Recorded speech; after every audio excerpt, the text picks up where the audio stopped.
So অনেকক্ষণ পর আমি আসলাম কিচেনে। তোমাদেরকে বলেছিলাম যে সাবুটা ঠান্ডা হয়ে গেলে কিরম দেখতে হয়েছে সেটা তোমাদেরকে দেখাবো। তো চলো ব্যাক ক্যামেরা তোমাদেরকে দেখিয়ে দিই। হ্যাঁ, এই যে দেখো, পুরো চকলেট, মনে হচ্ছে না যে চকলেট পুরো গুলিয়ে রেখেছি। দেখো এরকম হয়েছে।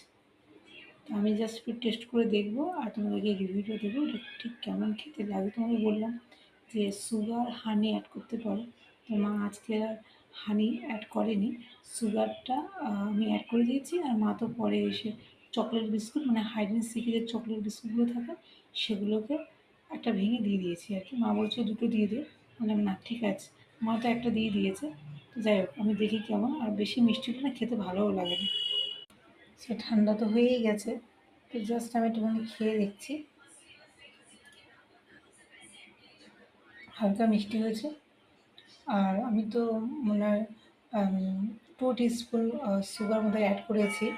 তো যাই হোক, মোটামুটি খারাপ লাগছে না, ভালোই লাগছে। বেশি মিষ্টি হলে আমার কচকচে লাগে আর এরকম অস্বস্তিকর লাগে।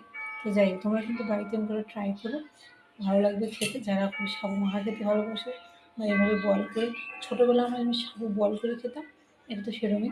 এটাকে কী বলে কিন্তু আমি জানি না, যদি তোমরা জেনে থাকো প্লিজ কমেন্ট করে জানিও। So by.